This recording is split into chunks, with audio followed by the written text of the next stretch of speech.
नमस्ते। आज मैं लेकर आ गई हूँ सुपर फजी रिच और चॉकलेटी एगलेस ब्राउनी की रेसिपी। अगर आप टेस्ट में ना बिल्कुल बेकरी लेवल ब्राउनी घर पे बनाना चाहते हो तो इस रेसिपी को आप फॉलो करो। इसमें अंडे का इस्तेमाल मैंने नहीं करा है और मैंने इसमें मैदे का इस्तेमाल भी नहीं करा है, लेकिन ये बहुत ही ज़्यादा फजी और चॉकलेटी बनती है, बाहर से क्रिस्प अंदर से सॉफ्ट। तो इस रेसिपी को शुरू करते हैं। तो सबसे पहले एक बोल में ना मैंने थोड़ा पानी ले लिया है, ये नॉर्मल टैप वाटर है। और फिर इसके ऊपर हम रखेंगे एक सॉस पैन। बेसिकली हमें चॉकलेट को मेल्ट करना है, मतलब पिघलाना है। तो चॉकलेट को कभी भी डायरेक्टली हम गैस पे चूल्हे पे चढ़ाकर मेल्ट नहीं करते हैं। तो इसी तरीके से आप डबल बॉयलर मेथड का इस्तेमाल करते हो।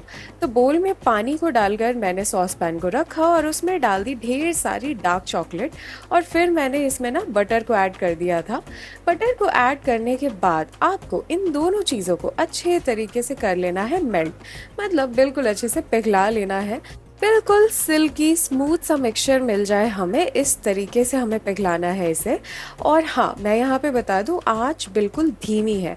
यहाँ पे जो सॉस पैन का इस्तेमाल मैं कर रही हूँ उसका तला काफ़ी मोटा है और जो नीचे बोल है वो बिल्कुल स्टेबल है चूल्हे पे। इसी तरीके से आपको चॉकलेट को पिघलाना है और थोड़ी ही देर में आप देखोगे कि ये बिल्कुल अच्छे से मेल्ट हो चुकी है।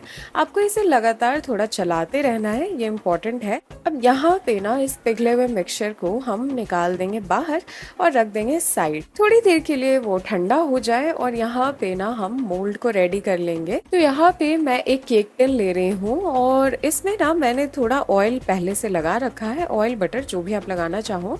और फिर मैं इसमें ना पार्चमेंट पेपर को डाल रही हूँ। अगर आपके पास पार्चमेंट पेपर ना हो तो आप ऐसे ही ऑयल बटर लगाकर भी मोल्ड का इस्तेमाल कर सकते हो। वैसे पार्चमेंट पेपर डालने से होता ये है कि ब्राउनी को निकालना काफ़ी आसान हो जाता है, तो इसलिए मैं इसका यूज़ कर रही हूँ। बाकी बिना इसके भी आप इसे बना सकते हो। तो मैं यहाँ पे ना अब इसी पैन में सारी चीज़ों को डाल दूंगी। तो सबसे पहले मैंने यहाँ पे गुड़ का इस्तेमाल करा है। अगर आप चाहो तो यहाँ पे चीनी का इस्तेमाल कर सकते हो। गुड़ से एक बहुत ही अच्छा फजी और च्यूई सा टेक्सचर आता है हमारे इस ब्राउनी में। यूजुअली यहाँ पे ब्राउन शुगर भी यूज़ करते हैं कई लोग, तो जैगरी एक अच्छा रिप्लेसमेंट है, मतलब गुड़ एक अच्छा रिप्लेसमेंट है शुगर के मुकाबले। तो मैंने उसी का इस्तेमाल करा है।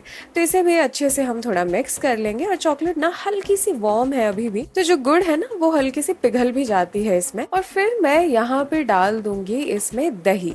तो ये फ्रेश दही है, ये बहुत इम्पॉर्टेंट है कि आप फ्रेश दही का इस्तेमाल करो। अगर आपने बहुत पुरानी खट्टी दही का इस्तेमाल करा ना तो आपकी रेसिपी खराब हो जाएगी। अब यहाँ पे ना मैंने थोड़े से वेनिला एसेंस को भी ऐड करा है। फिर मैंने इसमें थोड़ा सा कॉफी पाउडर डाला था और ठीक कॉफी पाउडर के ऊपर मैंने थोड़ा सा पानी ऐड कर दिया था, ये नॉर्मल वाटर है। और फिर ना हम इन सारी चीज़ों को अच्छे से कर लेंगे मिक्स।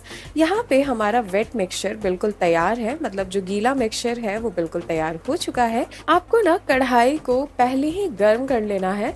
तो मध्यम आंच पे आप इसे चढ़ाकर छोड़ दोगे लगभग 10 मिनट के लिए। ये अच्छे तरीके से गर्म हो जाएगा। 10 मिनट तो ज़्यादा ही है, अगर बर्नर बड़ा है ना तो ये जल्दी ही हो जाएगा। तो आप आंच को उस टाइम धीमा भी कर सकते हो। बस मुद्दा ये है कि आपको कढ़ाई को गर्म रखना है ब्राउनी को डालने के पहले। तो अब हम यहाँ पे डाल देंगे आटे को। तो मैं यहाँ पे गेहूं के आटे का इस्तेमाल कर रही हूँ। अगर आपको इस रेसिपी को मैदे से बनाना है तो आप डेफिनेटली इसे बना सकते हो। अब यहाँ पे ना मैं इसमें थोड़ा बेकिंग सोडा और बेकिंग पाउडर को यूज़ कर रही हूँ।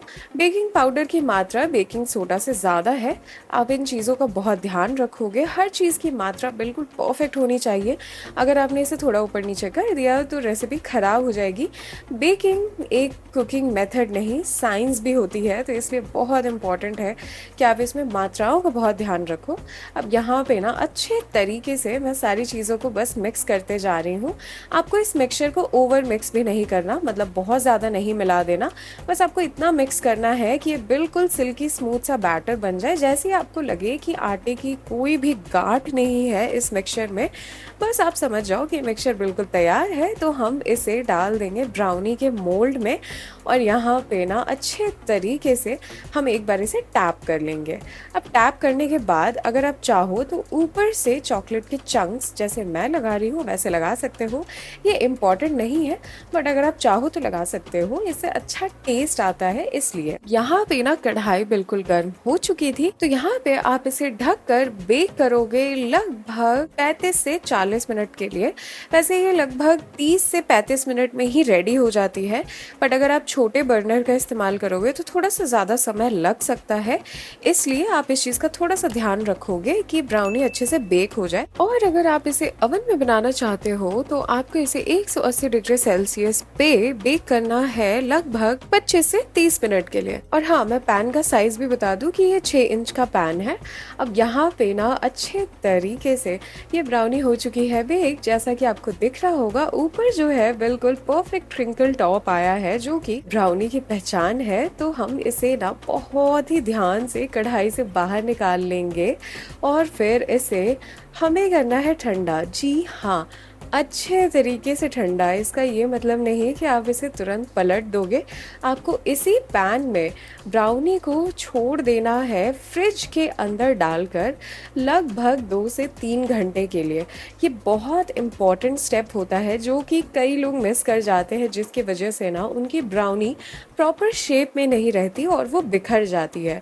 तो ये बहुत इम्पॉर्टेंट होता है कि आप इसे इस वक्त रख दो फ्रिज में, और 2 से 3 घंटे बाद जब आप इसे बाहर निकालोगे तो बहुत ही अच्छे से ब्राउनी बिल्कुल बाहर आ जाएगी।